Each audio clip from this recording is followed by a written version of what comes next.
Ils n'étaient pas fous, ils n'étaient pas aveugles. Ils avaient compris ce qui allait arriver. La menace était là, les cartes le montraient, les rapports existaient.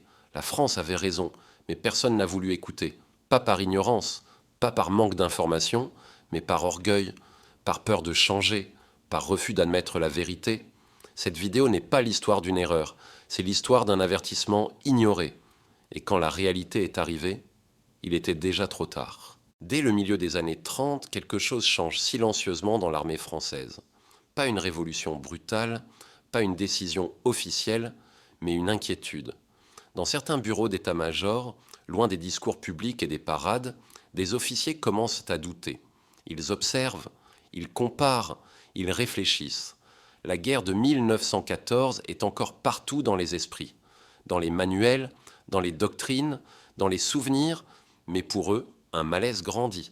Ils regardent les exercices militaires récents, ils analysent les conflits périphériques, ils étudient les innovations techniques, et une conclusion s'impose peu à peu. La prochaine guerre ne ressemblera pas à la précédente. Pas de longues lignes figées, pas de mois d'attente dans la boue, pas de fronts immobiles. Ce qu'ils voient émerger, c'est autre chose. Une guerre rapide, déséquilibrante, violente dans son rythme. Ils parlent de blindés capables de percer profondément, d'unités mobiles coordonnées, d'aviation utilisée pour frapper l'arrière, couper les communications, semer la panique. Pour ces officiers, le danger n'est pas frontal, il est latéral, il est rapide, il est impossible à contenir avec des réflexes anciens. Contrairement à l'idée reçue, ces analyses ne sont pas marginales. Elles circulent, elles sont débattues, elles sont consignées dans des rapports précis. Certains vont même plus loin. Ils expliquent que le véritable problème n'est pas l'équipement, ni le courage des soldats, ni même la qualité des fortifications. Le problème, selon eux, c'est le temps, ou plutôt le manque de temps. Dans une guerre de mouvement, les décisions doivent être prises en heures, parfois en minutes. Or, l'armée française est organisée pour réfléchir lentement, méthodiquement, collectivement. Ce qui était une force en 1916 pourrait devenir une faiblesse mortelle demain. Ces officiers ne parlent pas en idéologues. Ils ne cherchent pas à tout renverser. Ils parlent en héritiers d'une expérience traumatique. Ils savent ce qu'a coûté la dernière guerre, ils savent ce qu'ils risquent d'annoncer, car reconnaître ces nouvelles réalités, c'est admettre une chose difficile à accepter, que les certitudes construites après 1918 ne suffisent plus. Et cette idée heurte de plein fouet une France profondément marquée par le passé. La victoire de la Première Guerre mondiale n'a pas été vécue comme une victoire glorieuse. Elle a été vécue comme une survie.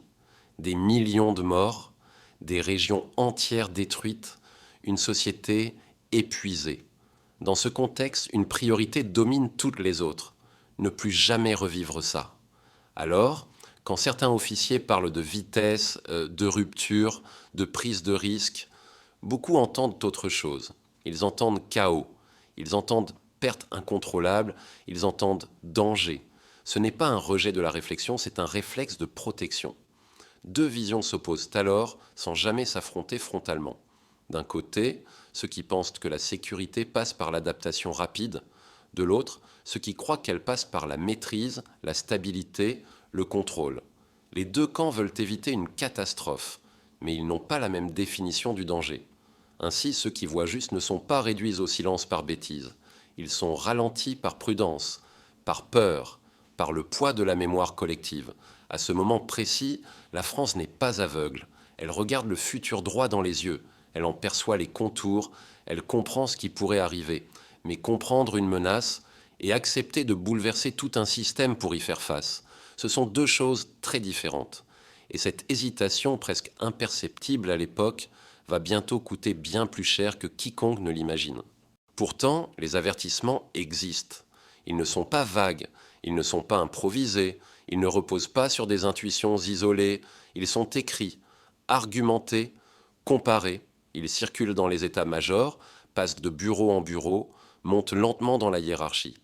Mais ils n'entraînent aucune rupture, non pas parce qu'ils sont faux, non pas parce qu'ils sont incompris, mais parce qu'ils se heurtent à quelque chose de plus puissant qu'eux, un système.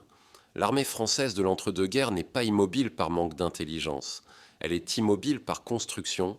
Sa structure est pensée pour éviter l'erreur, pas pour réagir à l'imprévu. Chaque décision importante suit un chemin précis. Elle doit être examinée, comparée, validée. Ce processus prend du temps, et ce temps, en apparence, rassure. Il donne l'illusion du contrôle, de la rigueur, de la solidité. Mais dans une guerre qui s'annonce rapide, mobile, désordonnée, ce même fonctionnement devient un handicap. Les officiers qui voient juste ne sont pas réduits au silence. Ils ne sont pas humiliés, ils ne sont pas exclus. Ils sont simplement ralentis. Leurs rapports sont reçus, classés, mis en attente. Leurs propositions sont reconnues comme intéressantes, mais pas urgentes. Pas maintenant, pas dans ce contexte, pas tant que la situation n'a pas clairement basculé. Car accepter leur analyse implique une chose profondément déstabilisante. Reconnaître que la guerre à venir ne pourra pas être maîtrisée comme la précédente, que le rythme ne sera plus choisi, que l'initiative passera peut-être à l'ennemi. Et cette idée inquiète bien au-delà de l'armée, car derrière les généraux, il y a le pouvoir politique. Et derrière le pouvoir politique, il y a une société encore fragile. Une société épuisée par la mémoire de 1914 à 1918. Une société qui ne veut plus entendre parler de sacrifices nécessaires. Une société qui réclame avant tout de la sécurité. Dans ce climat, toute décision audacieuse devient un risque politique. Prendre l'initiative, c'est accepter la responsabilité. Ne rien changer, c'est diluer cette responsabilité dans le temps. Alors, inconsciemment, on privilégie ce qui ne choque pas, ce qui rassure, ce qui prolonge l'existant, ce qui permet de dire que rien n'a été bouleversé.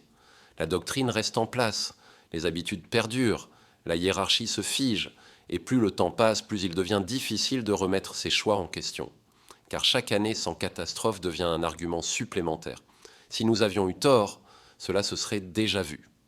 C'est l'un des pièges les plus dangereux de l'histoire, confondre l'absence de désastre avec la preuve que tout va bien. Ainsi, lorsque la menace devient enfin évidente, le système est déjà verrouillé. Et les décisions doivent être prises dans l'urgence, par des structures pensées pour la lenteur. Les bonnes analyses existent toujours, mais elles arrivent trop tard au bon niveau. Et quand elles sont enfin entendues, le temps nécessaire pour agir a déjà disparu. À ce stade, le débat n'est plus de savoir qui avait raison. Le véritable problème est ailleurs. C'est le temps. Le temps perdu à hésiter, le temps perdu à attendre, le temps perdu à espérer que la réalité se conforme aux certitudes. Dans une guerre moderne, le temps est souvent la seule chose qui ne se rattrape pas. Et lorsque l'on s'en rend compte, il est déjà trop tard pour corriger le système. Le basculement ne se produit pas d'un coup. Il n'y a pas de moment clair où tout le monde réalise soudainement que le temps est écoulé. Il y a une accumulation, une accélération silencieuse. Pendant longtemps, les signaux restent diffus, inquiétants, mais encore interprétables, encore discutables. Puis peu à peu, quelque chose change. Les rapports se multiplient, les informations deviennent plus précises. Les hypothèses d'hier se transforment en probabilités. Ce qui était envisagé comme un scénario possible commence à ressembler à une trajectoire inévitable. À ce stade, l'illusion persiste encore, l'illusion que l'on pourra s'adapter à temps, que les décisions nécessaires pourront être prises au dernier moment, que l'expérience du passé suffira à combler le retard. Mais le système, lui, n'a pas changé. Les procédures sont toujours les mêmes, les circuits de décision aussi. La lenteur est toujours là, et désormais, elle coûte cher. Lorsque l'urgence devient évidente, les structures censées réagir sont déjà saturées. Les décisions s'enchaînent, mais elles s'enchaînent trop tard, et souvent trop lentement. Chaque heure perdue réduit les options disponibles. Chaque hésitation transforme une difficulté en impasse. Ce n'est plus une question de choix stratégique. C'est une course contre le temps, une course que l'on commence avec retard. À ce moment-là, les responsables ne manquent pas de lucidité. Ils comprennent, ils voient, mais comprendre n'est plus suffisant, car certaines décisions n'ont de valeur que si elles sont prises tôt. Une fois le seuil franchi, elles ne font plus que limiter les dégâts. Les plans élaborés dans le calme doivent maintenant être appliqués dans la précipitation. Et ce qui devait être coordonné devient improvisé, les failles apparaissent, les incohérences aussi. Les forces censées se soutenir se retrouvent parfois isolées, désynchronisées, vulnérables. À mesure que la situation se dégrade, le système tente de corriger ses propres erreurs. Mais chaque correction arrive avec un temps de retard, et dans une guerre moderne, ce décalage est fatal. Ce n'est pas l'effondrement d'une armée incompétente, c'est celui d'un système conçu pour un autre temps, un système rationnel, cohérent, mais inadapté à la vitesse de la réalité. À partir de là, les événements prennent le contrôle. Les décisions humaines ne font plus que réagir. Elles ne dirigent plus. Le rythme est imposé de l'extérieur, et il est implacable. Ce qui aurait pu être contenu devient irréversible. Ce qui aurait pu être corrigé devient une succession de choix contraints. À ce stade, la défaite n'est pas encore écrite, mais les conditions de la victoire ont déjà disparu. Et lorsque la conclusion s'impose enfin, elle ne surprend plus vraiment. Elle confirme simplement ce que certains avaient compris trop tôt et que beaucoup ont préféré ne pas voir. L'histoire ne retient pas toujours les avertissements ignorés. Elle retient les conséquences. Et ces conséquences, une fois déclenchées, ne tiennent aucun compte des intentions initiales. Ce n'est pas l'erreur qui condamne un système, c'est le retard à voir, le retard à décider, le retard à accepter que le monde a changé. Et lorsque ce retard devient visible pour tous, il est déjà trop tard pour revenir en arrière.